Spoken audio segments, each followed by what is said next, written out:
Castle in the Air by Diana Wynne Jones.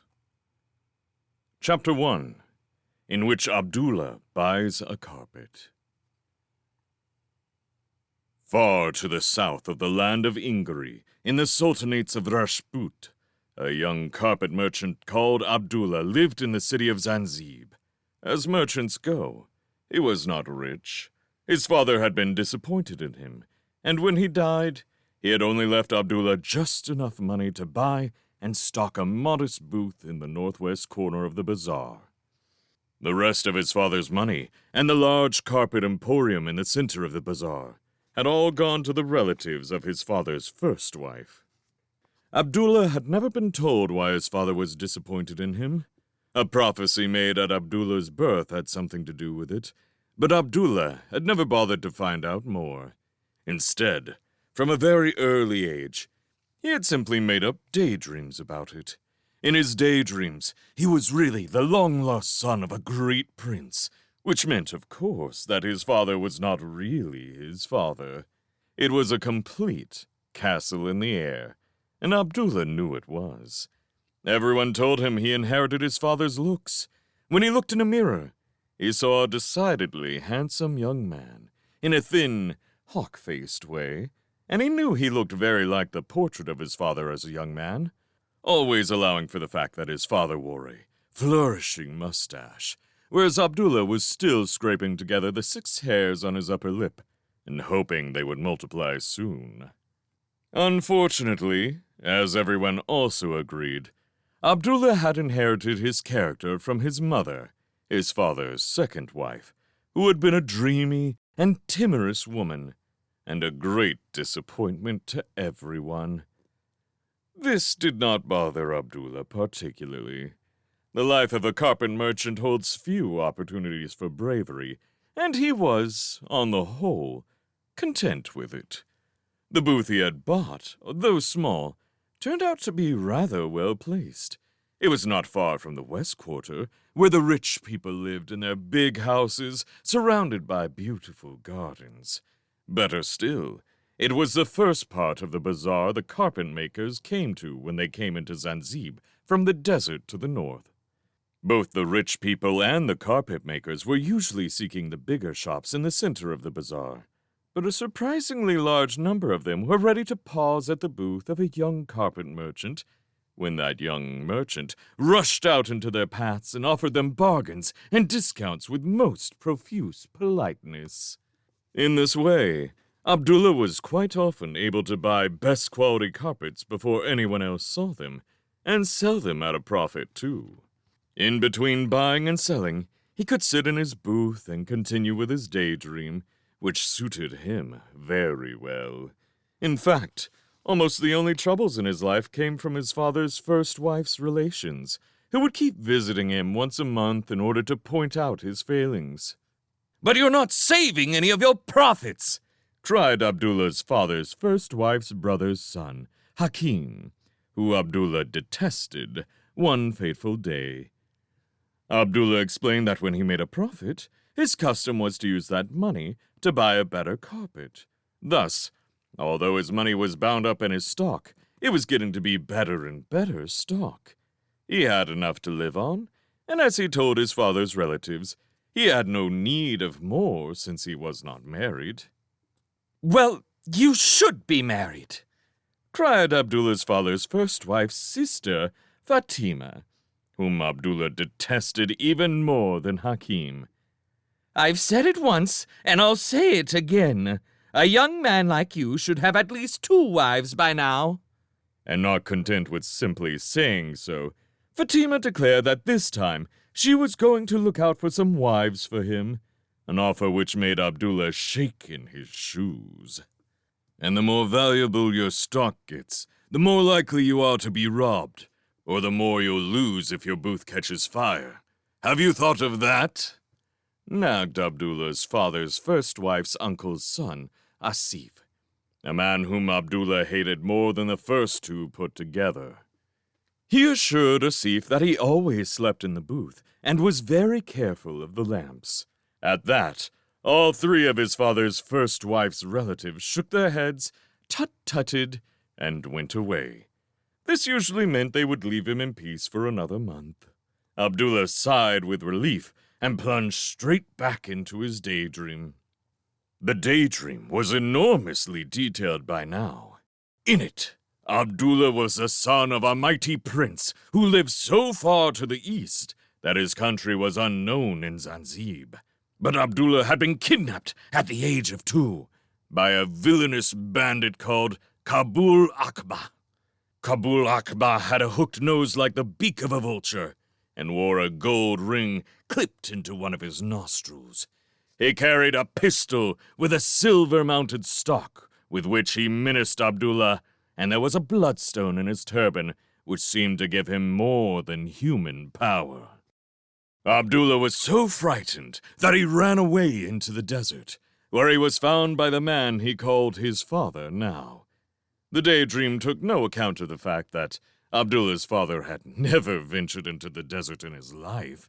Indeed, he had often said that anyone who ventured beyond Zanzibar must be mad. Nevertheless, Abdullah could picture every nightmare inch of the dry, thirsty, footsore journey he had made before the good carpet merchant found him. Likewise, he could picture in great detail the palace he had been kidnapped from, with its pillared throne room floored in green porphyry, its women's quarters, and its kitchens, all of the utmost richness. There were 7 domes on its roof, each one covered with beaten gold. Lately, however, the daydream had been concentrating on the princess to whom Abdullah had been betrothed at his birth. She was as high-born as Abdullah, and had grown up in his absence into a great beauty, with perfect features and huge, misty dark eyes. She lived in a palace as rich as Abdullah's own.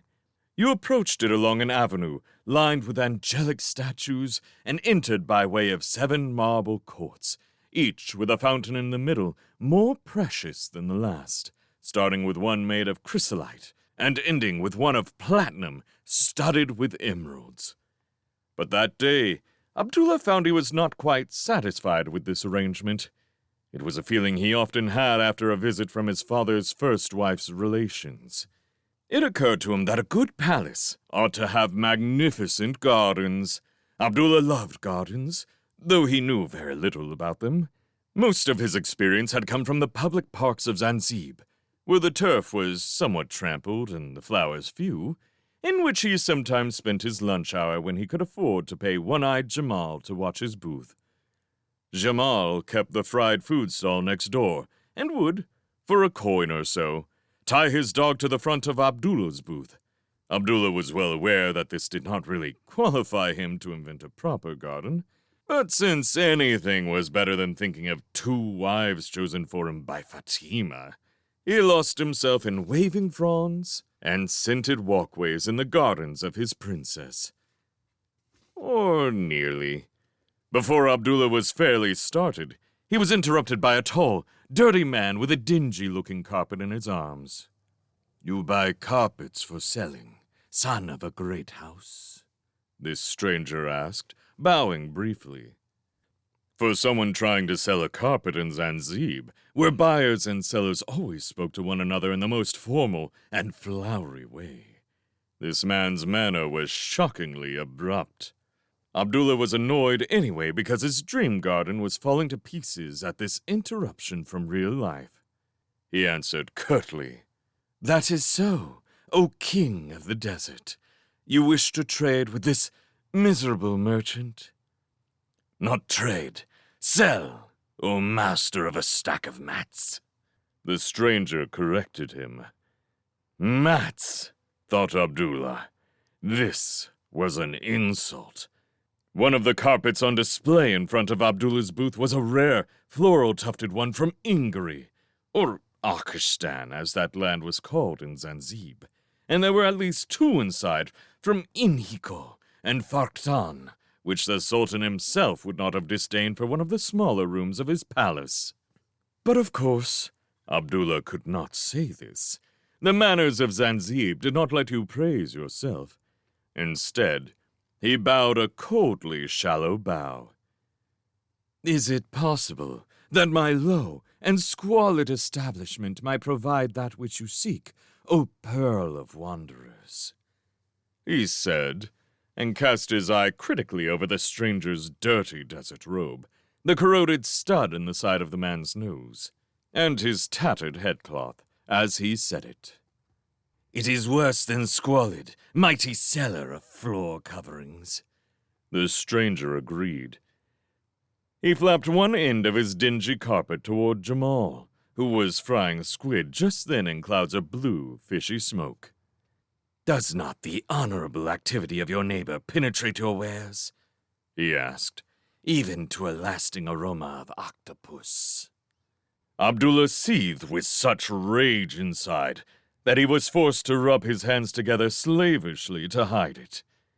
People were not supposed to mention this sort of thing, and a slight smell of squid might even improve that thing the stranger wanted to sell, he thought, eyeing the drab and threadbare rug in the man's arms. "Your humble servant takes care to fumigate the interior of his booth with lavish perfumes, O Prince of Wisdom," he said. "Perhaps the heroic sensitivity of the prince's nose will nevertheless allow him to show this beggarly trader his merchandise." "Of course it does, O lily among mackerel," the stranger retorted. "Why else should I stand here?" Abdullah reluctantly parted the curtains and ushered the man inside his booth. There, he turned up the lamp which hung from the center pole, but, upon sniffing, decided that he was not going to waste incense on this person. The interior smelled quite strongly enough of yesterday's scents. "What magnificence have you to unroll before my unworthy eyes?" he asked dubiously. "This buyer of bargains," the man said, and with a deft thrust of one arm, he caused the carpet to unroll across the floor. Abdullah could do this too. A carpet merchant learned these things. He was not impressed. He stuck his hands in his sleeves in a primly servile attitude and surveyed the merchandise. The carpet was not large. Unrolled, it was even dingier than he had thought, although the pattern was unusual. Or it would have been if most of it had not been worn away. What was left was dirty, and its edges were frayed. "Alas, this poor salesman can only stretch to 3 copper coins for this most ornamental of rugs," he observed. "It is the limit of my slender purse.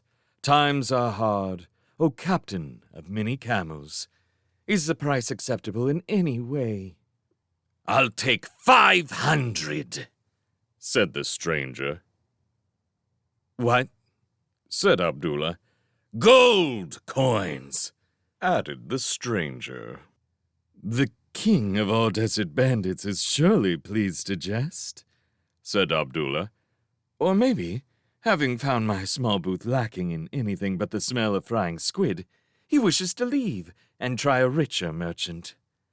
"Not particularly," said the stranger, "although I will leave if you are not interested. O neighbor of kippers, it is, of course, a magic carpet." Abdullah had heard that one before. He bowed over his tucked-up hands. "Many and various are the virtues said to reside in carpets," he agreed. "Which one does the poet of the sands claim for this? Does it welcome a man home to his tent? Does it bring peace to the hearth? Or maybe," he said, poking the frayed edge suggestively with one toe, "it is said never to wear out?" "It flies," said the stranger. "It flies wherever the owner commands, O smallest of small minds." Abdullah looked up into the man's somber face, where the desert had entrenched deep lines down each cheek. A sneer made those lines deeper still. Abdullah found he disliked this person almost as much as he disliked his father's first wife's uncle's son. "You must convince this unbeliever," he said. "If the carpet can be put through its paces, O monarch of mendacity, then some bargain might be struck." "Willingly," said the tall man, and stepped upon the carpet.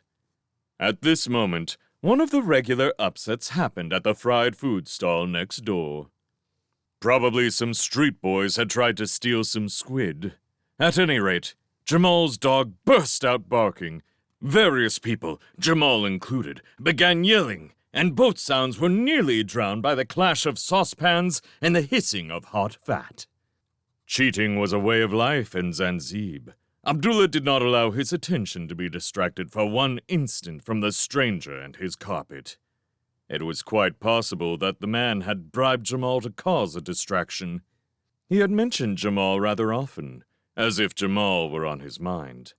Abdullah kept his eyes sternly on the tall figure of the man, and particularly on the dirty feet planted on the carpet.